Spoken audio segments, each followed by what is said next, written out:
Drop tracks, switch tracks, pool building, and so much more, including a scenery brush.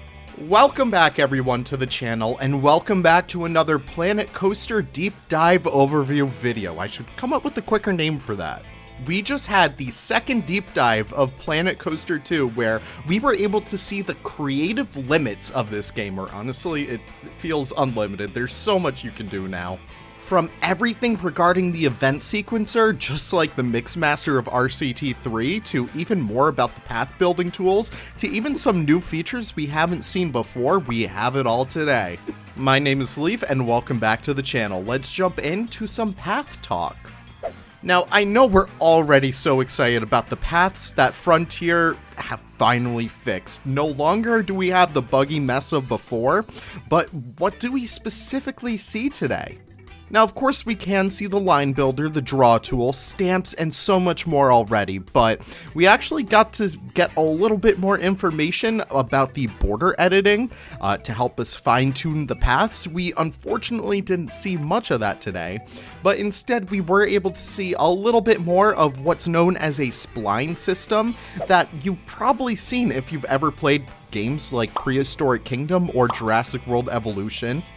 This path system is like just so incredible, and we also were able to see around 8 new path types, all of which are relatively the same for which we've seen before, but there do seem to be other tabs in these as well. It gives you a good look at what's currently in the game build, and since it's the beta, there's probably going to be so much more later down the line.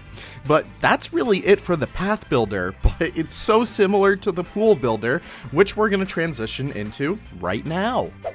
Pools are so exciting already, and the function of building them is just like the path builder. We could see that we still have pathing around the edge, but we also have a new system of pools known as infinity pools. These basically are going to be cut off right at the edge, so guests can't really walk on the side of them like you typically see in all the other gameplay footage. This is going to be super helpful, especially for being able to make a little bit more in-depth pools, making so that you can walk in between like 2 cliff faces or something like that, and then come out at the other end on another piece of path. It's going to be super cool. But we already saw them being able to use the draw tool to make a pool, and again, just like paths, it seems super easy to use.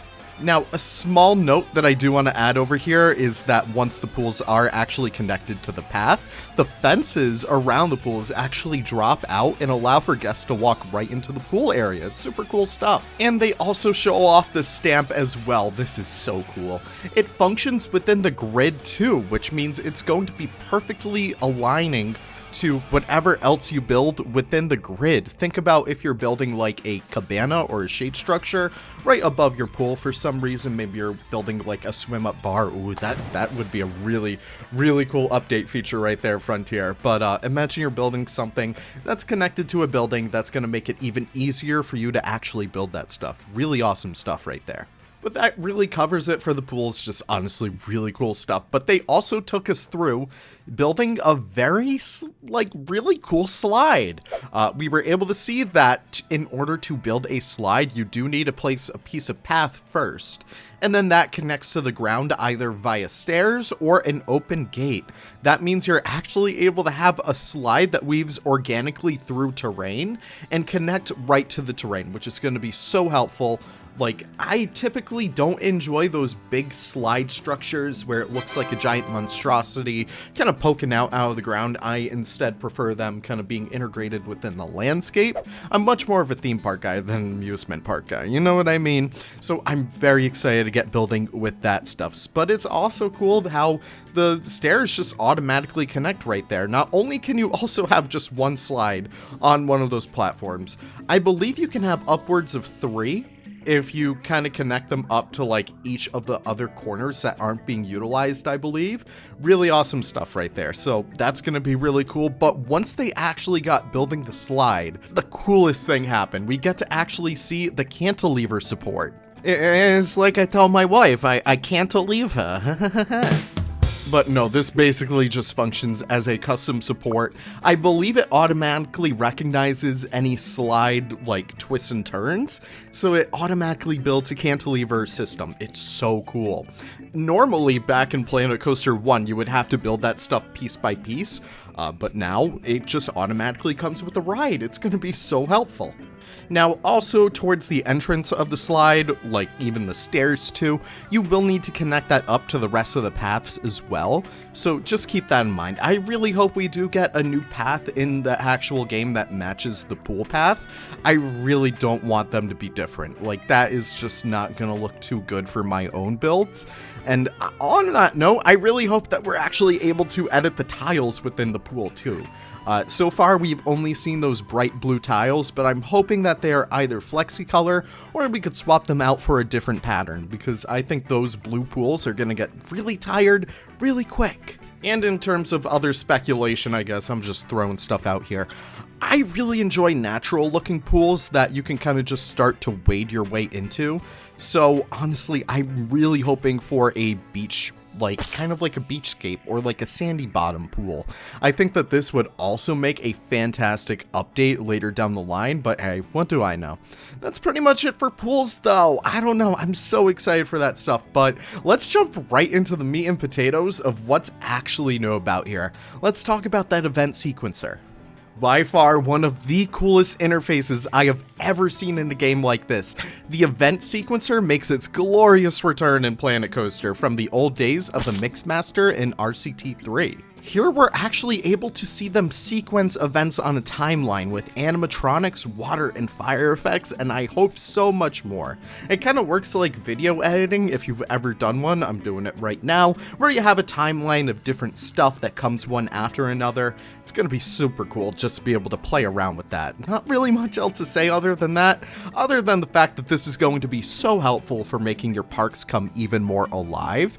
I'm really hoping that something like this, and I've said it in my last video, that this is able to be affected with the various functions that we are really known to about pools and stuff. If we could get wave pools and, like, you know, the lazy rivers to function on an event sequencer, that would be fantastic. Could you imagine, like, a volcano as the big weenie in your park erupting, fire coming everywhere, and then as it erupts, the pools, they start to generate so much more waves. Can you imagine how cool that would be? I mean, that's just fantastic. But you know what else is fantastic?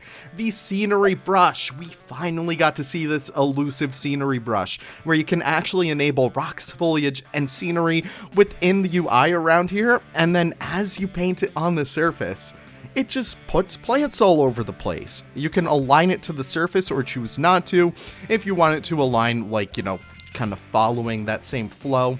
And get this, it works just like Prehistoric Kingdom or even Zoo Tycoon 2 if you're an old guy like me, and it's going to help so much for making your parks come even more alive.